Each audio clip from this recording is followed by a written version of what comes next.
Hi, Ryan Reynolds here for Mint Mobile. Are you looking for a beach read this summer? May I suggest your big wireless bill? It's got suspense, mystery, a slightly flat, emotional arc, and a shocking twist where you realize you've been overpaying the entire time. Fortunately, though, Mint's story is better. Every plan, $15 a month. Even unlimited. That's it. Happy ending. Zero tears. Give it a try at mintmobile.com/switch. Upfront payment of $45 for 3 months, $90 for 6 months, or $180 for 12-month plan required. $15 per month equivalent. Taxes and fees extra. Initial plan term only. Greater than 50 gigabytes may slow when network is busy. See terms.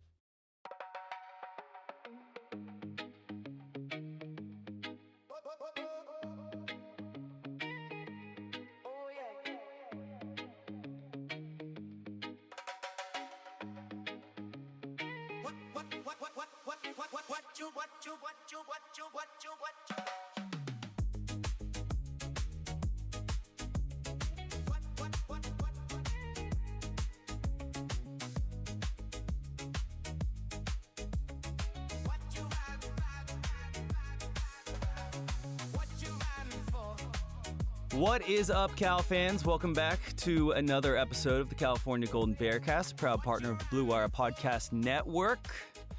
My name is Andy. Alongside me, as always, is Rob. Rob, what's up, man?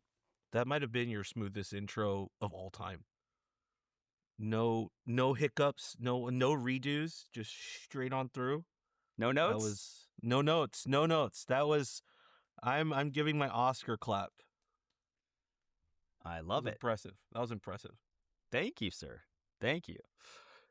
We are back to talk about what's probably most definitely going to be a two-part episode to catch everybody up to speed on the Protect College Sports Act and the fast-moving landscape that we have been in over the last year, but really it seems like it's accelerated over the last couple of months. And I am super excited to get Rob's takes on this because I think there's a couple of these that we might actually offer some differing point of views on. And our goal by the end of this is going to be that everybody is, understanding of sort of why we talked about this the last podcast. The tenor from Cal football has changed, and ultimately, what could happen from a federal level that could change the urgency or the timing around that. But first, I need the breaking news update from Berkeley. All right, so I went to Top Dog a month ago. No, when was Bob Moses? Almost a month ago. After Bob Moses and Cannons at the Greek, and I have some really important news that I've told a few people. Top Dog has officially changed its buns.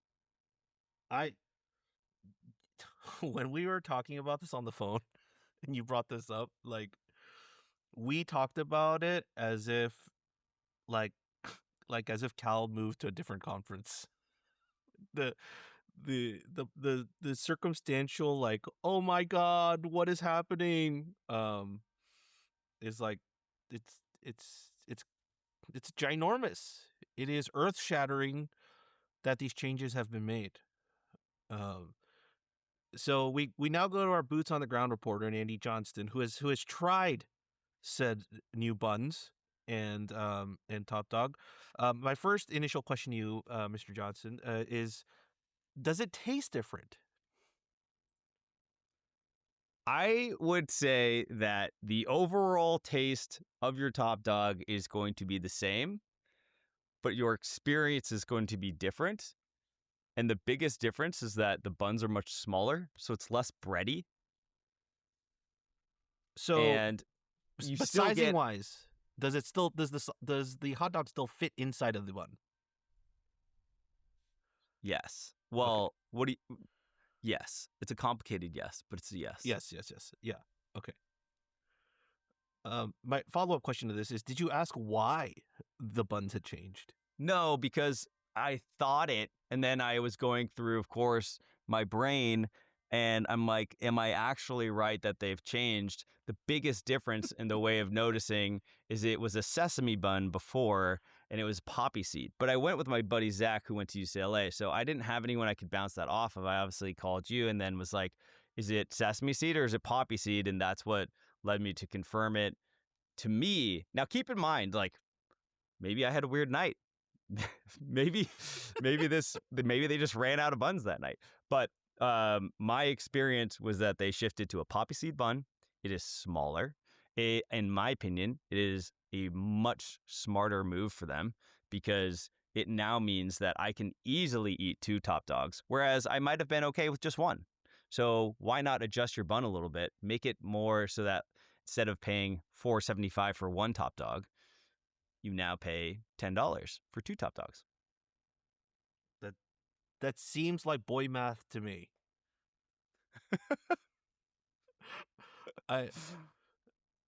So fun fact here regarding this is somewhat tangential, but I'm bringing it up. I promise I will get to a point. So apparently you're not allowed to ship or take back the everything except the bagel seasoning from Trader Joe's when you go to Korea. And the reason being is because poppy seed is now on a banned list of ingredients you can take into the country because they said there are traits of drugs in poppy seeds, like as just a natural ingredient. You know, it's like hemp seed with like THC. Like it's just a natural occurring. But like Korea's so strict with their drug laws that it's on the list. So now my question to you, Andy, is if I'm traveling to Korea, should I be eating a Top Dog bun before I get on that plane?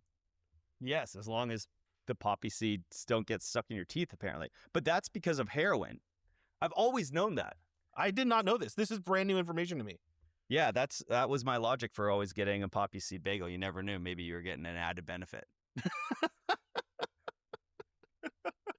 You just get wow, that bun just really gave me just the boost I needed for the day. Yeah, a little bagel, some schmear, maybe some lox, and a little side of a heroin pickup. You never know. That's why you're playing it. That's why you're playing a gambling game when you're getting that bagel from a cart in New York City. You just never know. That's exactly right. Exactly right. Oh, this is so stupid. It's my favorite open ever. But I do need to go try it now. Now that you said this, well, I need to go try it for 2 reasons. One, we need to verify your potential hypothesis was that they ran out of buns that day. So it could be that there was no change. That's what I mean. So like that's why I need to go, or we need to go again just to verify that the buns have or haven't changed, and it was not a circumstantial for that one night only. I tried to convince Diana to go after Outside Lands. I have been trying to go. It's also the first thing that I talk about with anyone that went to Cal. And I love that the interest, every single time I bring it up, everyone's like, wait, are you serious? What did they change to? How is it? It's like it's not brioche, is it? I mean, that would be great. I would approve. Yeah, it was really good. I both my buddy Zach and I walked away. We're like, this is fantastic as always. Under $5, barely. And 10 out of 10 would have again, although we did not get the top. We always get the Calabrese, as I call it. And our favorite Top Dog aficionado, cooperative, maybe some connoisseur chef was there. And it's amazing. It's amazing. He's been there my entire college experience, and now, 15 years later? It's incredible. Still doing it. Still slinging them. Incredible. All right. And so we move on from our delightful tales of Top Dog to the Protect College Sports Act. Oddly enough, Ted Cruz is involved in this, and I don't hate it. So that's weird. Everything about this is weird. So let's dive in. First of all, what in the world is this Protect College Sports Act for those that have decided not to follow this? I highly recommend that for anyone's mental health. You don't have to dive into this stuff because we're happy to talk about it for you. This is a bipartisan Senate bill that's been designed to create sort of a national framework for collegiate athletics after years of all of the NIL, revenue sharing, transfer portal chaos, and Brendan Sorsby, take your pick, athlete of the year that gets involved in, gets blown out of proportion, and then the conference realignment that we all went through just a couple years ago. And so what right now is happening is before a potential second major realignment, aka the end of the rights for the Big Ten with CBS, which is 2 years from now, right? I think it's 2028, so it's not even 2 years. Also, the ACC as well. I think ACC is 2030. 2030? 2030. Yeah. Yeah, 2031, I think. Yeah. So at its simplest, Congress is getting involved here to try and see if there's a way that they can kind of go back in time to when the transfer chaos was not as wild. The legislation was brought forward by, again, I can't believe I'm saying this, Ted Cruz, and then Maria Cantwell, who I think is from Washington. And the biggest news that happened recently and why I started blowing Rob up about this is because the Big Ten and SEC threw its support behind the bill, which I didn't expect to happen. And when that happened, that sort of made it feel real. And then there was this like very real lead up to them actually bringing it forward in the Senate and trying to get it passed before, I don't know, I think they all go on some sort of recess because it must be nice to work in politics. And then, of course, they ran out of time, and a bunch of senators like tried to add in a bunch of things that they wanted to, help them or help their constituents, and basically like our federal government happened, and now it's being pushed to September for a vote. But the bill is very much alive, and it could be a major lifeline and have a big impact across the collegiate landscape, particularly for football. So let's walk through some of the changes, and then we'll dive into our first topic. Yes. So I'm going to rattle these off pretty quickly, but the first was the conference expansion cap, which meant that Power 4 conferences would then be capped at 19 teams. The second was conference jumping, so Power 4 schools that wanted to move from one conference to another would need 5 years as an independent. I know that there's other provisions in this, so Rob will talk about that one in a second. There would be no Super League, so essentially this great consolidation of college football into the top 64 teams. We've heard that talked about. That would not happen. It would preserve college football in the landscape as it is today. The transfer limits would be changed. Undergraduates would get one free transfer without penalty, and graduate transfers would remain more flexible. If you did transfer as an undergraduate more than one time, you would have to sit out a year like it was back before this sort of like free transfer window opened up. The coach change exception would still exist. So if a coach left, then all of the players would be eligible to move, which is great. Revenue sharing would add a $22.5 million retention fund. There'd be a harder NIL cap that would move to about $50 million. And that would be, not the sort of pretend cap that we have right now. Like right now, like what you'll hear referred to is that there's this like baseline, and then it's talked about as above the cap. And above the cap is what, you hear about like these bigger schools doing where, a roster in the SEC might actually be filled out at $70 million, despite the fact that the initial cap was supposed to be at like roughly $22.5 million. Yep. The coaching moves. So coaches taking new jobs can't start working for new schools until their prior team season ends. They are calling this the Lane Kiffin rule, which is great. Just in the sense of the naming, I thought it was beautiful. The TV rights pooling, conferences could package their media rights together if 75% of the FBS participates in that.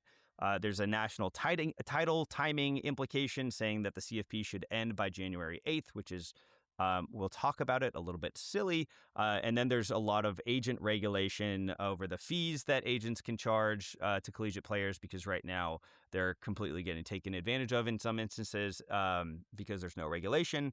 And then there's a lot more agent oversight with the registration database and other things that we can talk about. And then lastly, and certainly not least, is would Congress have a say in athlete employment? And ultimately, the answer was no, they will not. They don't want to be the ones that say whether athletes are employees. And so we'll talk about what that means in regards to um, NCAA getting exemption status and stuff like that. So that is the list of what is in the bill. The first one, to remind everybody, was conference realignment gets much harder, and meaning that power conferences generating more than $700 million in revenue, aka the big Power Four, would be capped at 19 schools. And I'm just going to rattle off the current membership counts, Rob, and then I'll pass it over to you for your thoughts. Sure. Right now, the Big Ten's at 18, ACC's at 17, SEC's at 16, and Big 12's at 16. All right. Well, Where does your head go with all of this? well, I mean, first I should mention the amendment, right? Because like this the thing that I sent you from Ross Dellinger, because like that's Yes, agreed. hugely part of this. And so Ross Dellinger, last week he tweeted out there's been 3 more amendments filed to the Protect College Sports Act, all from Senator Ashley Moody, Republican from Florida. It says 1 creates an exception in the expansion provision to permit P4 schools to move conferences without the 5-year probationary period. Also to note that within Moody's state are 2 schools that are in the thick of this, which is Miami and Florida State. And per the amendment obtained by Yahoo Sports, if a Power League school wants to move to another Power Conference, the school can avoid the 5-year probationary period if it withdraws from its league within 180 days of the bill's enactment. So a lot has to go through, right? The bill has to pass first, then the enactment of the bill date, which probably sits, early next year, right? I would assume. And then, so you'd have 180 days from the moment. Like, let's say it's January 1st. Basically, you have until the end of March, early April to move if you were going to move. Yeah, I mean, it's a long time. 180 days, like 6 months. Yeah. I mean, it becomes a legal battle at that point, right? Because like you have 180 days, but you still have to consider like your exit fees and all the contracts that you have with your current conference. So that doesn't this provision doesn't mean it negates you from those obligations, but it negates you from the 5-year probationary period. So if you were to move, you'd still have to figure out a way to get out of that contract and pay the fines required to leave said conference. And I don't know which schools have those funds readily available, because it is a lot of money. But Well, yeah. I also think too, like the funny thing about that is with the ACC is a lot of people reference 2 schools that wanted to quote unquote leave, right? And it's been Florida State, where you mentioned, the person introducing those bills from Florida, and then the other is Clemson, right? Yep. And the funny thing, I think it's funny, is since those 2 schools have engaged in this activity, Florida State has been terrible, and North Carolina is the laughingstock of the ACC right now. And it's actually at our benefit to see them, I think, sort of not like degrading, but just lowering their brand a little bit. Yeah. Because then I think they're much more likely to stay. They're not going to get this huge offer. I think that the Florida State fan base, but I'm sorry. I said that definitely messed that part up. I meant it was North Carolina that was trying to leave, but Clemson I think is also in that mix. Yeah. So North Carolina has been the one that's been sort of making all of the mistakes with Belichick, and it's been fantastic. Clemson, on the other hand, also hasn't been the powerhouse that they've traditionally been, but I actually think they're actually, in my opinion, of anyone to leave the ACC, I'd put the top 2 at Clemson and Miami over anybody else. But I do understand Florida State has this like really big following. Yeah, I mean, it's a little bit of the recency bias, right? Like Miami and Clemson. Clemson a little bit more further back, but Miami within the last few years have been like the powerhouse ACC schools. So they bring you eyeballs and they bring you just the talent level of football that they're playing. So my biggest concern here regarding this was like, it's a little different from you, because I know you were surprised that the Big Ten and the SEC threw their weight behind it. I wasn't as surprised because if you take a macro look at it, of course it's going to be those two conferences that put their weight behind this and not any other conference. Because their whole thing is they want to dominate the markets, and they want to have the exclusivity of SEC to ESPN and Big Ten to Fox, right? And so you're getting this, but the thing that's kind of scary about this is if this all goes through is people are saying that it'll save college sports, but like in the long run, in my opinion, it might not. It kills a lot of your own marketability. It kills a lot of the parity. It kills, like, if teams were to move right now, it kills even more conferences potentially. And then, like, 5 years, there's not a lot of schools that can withstand 5 years as an independent.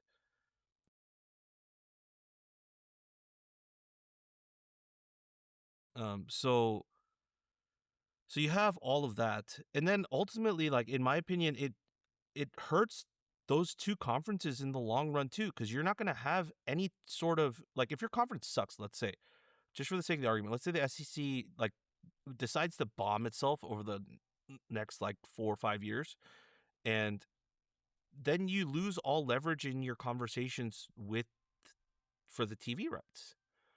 And so, like, and then you don't really have any other wiggle room because you've basically eaten up all the teams. There's no other teams you can go after. There's no like movement that's happening. This isn't like, NBA or NFL free agency that happens every offseason. Like, it's not, it's, or playing an NCAA video game for that matter. So like long term, I don't know if this benefits the sport and like I'm just talking about football, the sport and like parity across the board and kind of wanting that. I think there's a lot of political theater that's happening regarding this because there's a lot of things also in there that, not just the transfer portal, the NIL, the revenue sharing, but also like there's like things in there about trans people in sports, and that becomes a whole political drama, and it's like it feels like a big charade of like, we're gonna try and fix this because clearly we can't seem to figure out to fix anything else that's wrong with this country. um, and like Well, it just yeah, it just feels like it feels like it's for me, it just feels like it's theater right now without an ending. And I don't know interesting. because I just don't feel like it's gonna actually get done because they're out till September, right? So like if some other thing arises like issue wise in the country, like this is gonna get thrown to the wayside. So I'm very curious, like, to see what happens in September, but like I'm not optimistic's the wrong word. Like I don't see it probable Can as you something happening. go back and talk about the parity thing a little more? Like, why do you think that this negatively impacts parity? Because I think the moment you start locking teams in like this, and you're basically like, think of it as like like a card game where you like buy cards or pieces, like, or Magic the Gathering or those types of games, right? Like, you've basically bought out all of the pieces that you think are the best in the world. And because of that, everyone else has started to do that, and it's cleared out the supply and of other things, wild cards that you can add to yourself in the long run because you were short-sighted in that. And so now, if, as I said, like if teams start to bomb and your competition within your conference starts to not look good, there's because they're gonna ultimately, the TV deals are gonna come back around, right? And once that TV deal comes around and your conference is bombed, you're not gonna be getting the amount of money that you just got, which trickles down into athletic departments not having the same amount of funding that they had the previous X amount of years, which means, budgeting becomes really different, and player NIL becomes very different, revenue sharing becomes very different, and players are probably going to move over to, some X conference that offers them the same amount of money that they were being offered before. Not all, but, a lot that, need that money. Um, So that's why I feel like it's a long-term parity thing that it's not helpful for anybody. I do think the whole moving of conferences is actually healthy for the sport as a whole because it forces you to be more innovative. It forces you to think about your conference a bit more long term. Um, and like it creates this competitiveness across the board versus this, it's like, well, I'm safe. Like, like we're it's a microcosm of that feeling is basically like when we got into the ACC. It's like there was a little bit of that survivor's remorse, but also there was a thing of, well, we're safe, so we don't like we feel bad for the other teams, but like we're not really going to be like arguing for other teams to be joining the ACC, you know, and like helping out these other teams. And so, yeah, yeah, my thoughts are kind of all over the place on this, but that's. I mean, I think I'm relatively following it in the sense of if it's a James Madison coming up and they're building a brand, or like the old San Diego State football brand, or like we had talked about that, how Utah's a good example of that. Like Yeah. coming up and then building their brand on winning bowl games and then ultimately getting in But to a Power 4 conference. Yeah, you're not going to get that anymore. It's basically Yeah. what's going to happen. Yeah.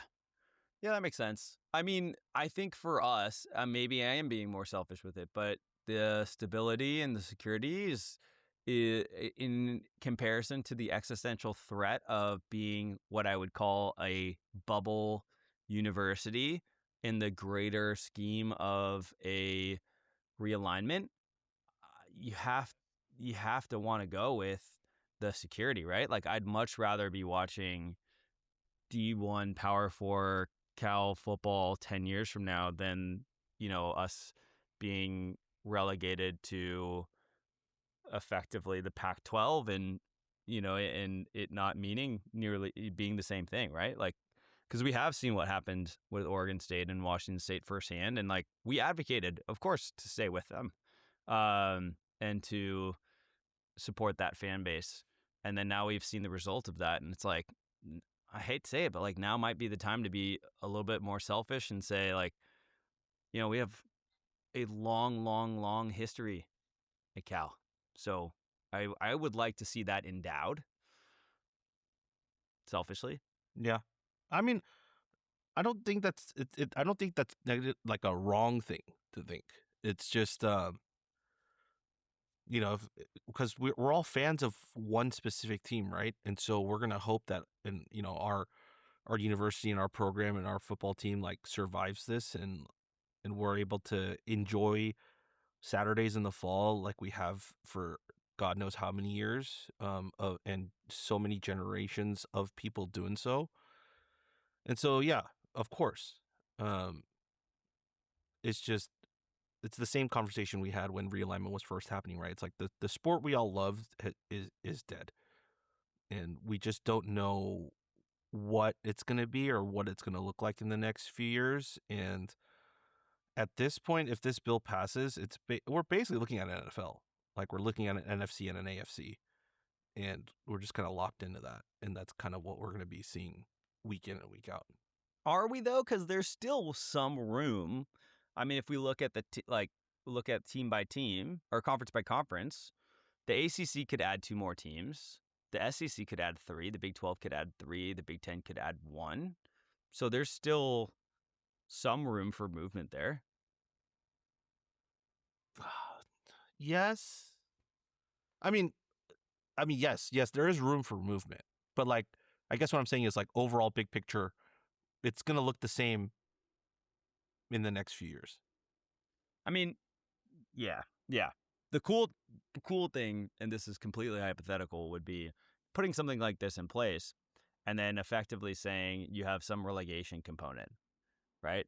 And it would function much more like the Premier League. Yep. Not that I know that much. I'm just rewatching Ted Lasso, so it's super top of mind. Yeah. Okay. Well, interesting. I definitely think I'm more of I do think you're right to question why the SEC and Big Ten would back it, because at the end of the day, they're going to be exceptionally selfish for themselves, as they should. So there's some aspect of this that they are seeing that puts them still in the primary spotlight. And a big part of that, I think, is on another part of this, which is the component that says you need like a 70% vote to pool your TV rights for all college football, which means that the SEC and all right, so it's 75%. So the SEC or the Big Ten, just themselves alone, would be enough to prevent that from happening. So they get a much bigger say in sort of that outcome. But I want to talk a little bit in transition about the transfer restrictions. So what this would be is undergraduates essentially get one free transfer. After that, they're required to sit out a season. Grad transfer is much more flexible. Players could also transfer after a head coaching change or if there was a misconduct-related situation, which I think is great. And then the NCAA would actually receive greater legal protection to enforce transferring and tampering rules. Hooray. The NCAA, the feckless organization that I've talked about over and over again, would actually have to step up to the plate. What are your thoughts here, Rob? I mean, any sort of rule is great as long as we enforce it. Because right now it's like there's nothing. There's rules, but like no one's enforcing it, and everyone's just taking it to court and getting injunctions. So, like, and they're paying off the judges. Yeah. So like I'm at the point of just give me something that you'll enforce. I don't really care what it is, as long as you're willing to enforce it, and we don't have to deal with this like breaking news, court in Texas, like, grants injunction, they get their 6th year. Like let's just find something that works, or if it doesn't work, that's fine too. We'll adjust as we go. But right now, it's like, just give me something that we can enforce. I would say your take there is a little... I'm a little different than that. I definitely care about... I think that we have talked enough on this podcast about that when someone makes a decision to go to a university, that decision should mean something. I don't think that should mean you should be signing a lifetime contract, because it's like any job, it's like any decision. It's like when you and I went to Cal, if we wanted to transfer, like, we should absolutely have the power to do that. But the idea that, Romello Height, I think, for the Niners, attended 4 different universities in 4 years. I just don't think that's remotely good for anyone. Yeah. And that the restoring... The problem with the previous rule is it was punitive. And this, to me, feels logical. It's like, great, if a coach leaves, of course, you should be able to transfer. If you have some sort of like misconduct-related situation where something is happening to you, or a bullying situation, a la Jonathan Martin, like, yeah, get out of there, right? Like, go somewhere else without being punished for it. And then outside of that, it's like, yeah, think about your decision. Put on the cap, right? Signing day, put on the cap, and think about the cap that you're going to wear, and what that impact of that decision is going to be over a long period of time. And then the incentive is in the right place, so that once you become a graduate player, you have a lot more flexibility. I also sort of like that, right? Because like the goal should be, at the end of the day, graduating exceptional student athletes. And so if that is, of course, we want to be as competitive as possible. We want to win as many games as possible, but we also want to make sure that we're graduating excellent and stellar young men. So let's make sure that the incentive's in the right place. And once you do that, you've gotten a lot more freedom with your last year to go wherever you want. You don't have to worry about it. And I think I'm with you, Rob. It's like, let's not do the injunctions that get you the 6th or the 7th or the 8th year. And let's just like lock it in on, it's going to be 5. I think gray shirts should exist to a degree too. It's like, that's the one problem with it. It's like when you say 5 years only, it's like, well, what happens if you have like a catastrophic injury in camp? Should you really have to burn your red shirt for that? Like, could you be able to use a gray shirt or an injury waiver? I think those things, like, those matter because we've seen these guys that have gotten hurt and come out for a senior season and they go really high in the NFL draft and they're superstars. So and I think like you're saying before, it's like we don't want to get rid of the underdog story or the somebody that has 2 injuries, or Chase Lyman, right? Like Chase Lyman had injuries and came back and was amazing. There's just been so many people that I think have gotten their shot because of this. So yeah, it's just being careful. I think to your earlier point, it's just maybe some caution around some of these things where it's like so hard and fast in a world in which there is a lot of nuance. Yep. No, I agree. I think you got most of it. I mean, when I was talking earlier, I wasn't saying it in like just get anything done. It was just more hyperbole, but just saying like we just need something at this point because it's clear whatever we've been doing the last 3 years ish, like has not been working. And so like we just need clear, like codified meanings of what it is and the enforcement of it, and to just be able to get that done. And so, but like I'm with you, like all of it. Like there's certain things that should stay as it was. There's certain things that probably shouldn't, and there's certain things that we should probably bring back from ye old yesteryears, in terms of the transfer and eligibility years that we should keep on board because those actually worked.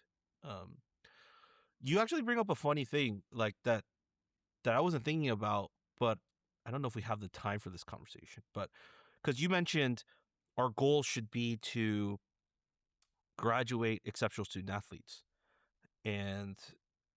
But like, so the funny, like existential question I would have for you is, and if you want to move on this and save this for another day, I'm happy to.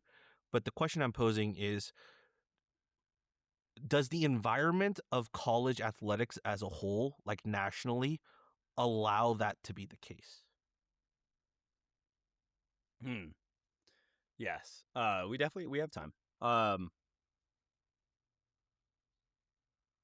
Like we as a university, as the University of California, can be like, yes, we are an academically like leaning school. Like we care about that just as much. And we want to graduate guys, and we want them to have this degree. That's the the quote unquote 40-year decision, not the 4-year decision. But like college, let's just look at college football for now, right? College football as a whole has evolved into where the money is. Like, go get your worth.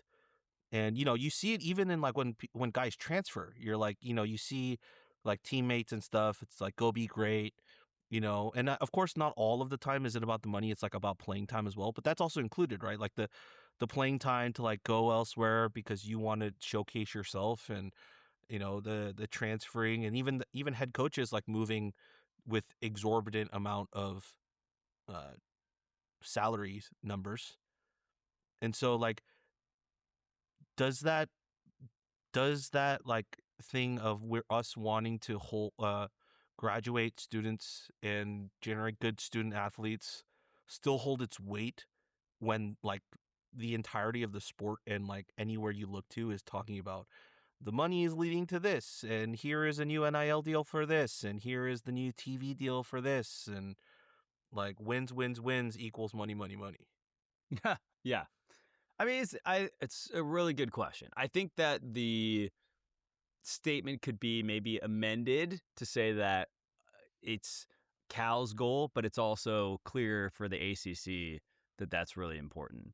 So I think from a conference standpoint, yeah, I think that matters a lot with the ACC. I don't think that matters as much with the SEC. I think it matters with the Big Ten. You have some pretty prestigious universities academically that are in that conference. So it'll matter for some. It won't matter for everybody. I don't think it matters for Texas Tech, to be honest. I don't think it does. I'm not really sure it does for Alabama. You never really heard Nick Saban talking about the degree, right? So, Yeah. I think it's a little bit more of it depends on the institution, and there's like a bigger question attached to that too, which is, how much is the degree worth these days anyways, right? The price of college, and I think for anybody, that ROI equation, and is a pretty difficult and convoluted topic. Yep. But at the end of the day, like for us and for our conference, I think the answer is clear. I think that it is that we should be graduating stellar and exceptional examples of our university, and doing so right alongside winning and maximizing every possible chance we can to generate more revenue for the universities to be as competitive as possible. But yeah, it's like 1A, 1B, or whatever you want to call it, 1A, 1A. But for us, and I think that's the good thing with being in the ACC. Again, I think the Big Ten would have been a good fit as well, just given the schools that they have, some of the schools they have there. But the ACC feels the most aligned in regards to our academic ambitions and reputation. Good answer. Good answer. All right. And with that, we're going to close the first half of this podcast, Rob. So I will do the rundown off again, which will be great. So I'll just improv this. If you have found us today, thank you for listening to us. We appreciate you being a listener of the California Golden Bearcast. If you are wondering where you should tell your friend to listen to the Golden Bearcast, you could do so on Spotify. You could do so on Apple and across all the podcast listening platforms. If you want to reach out to us directly, you can find us on Twitter at Golden Bearcast. You can also email us. I think it's just bearcast@gmail.com. You can Golden Bearcast. You can DM Rob on Twitter, and he'll respond to you. You're more than welcome to DM me, and it will not be responded to. But it's just because I have no social, and I'm living that life. So other than that, we will be right back, and we will finish the second half of this to talk about the rest of the bill. And as always, go Bears. Go Bears.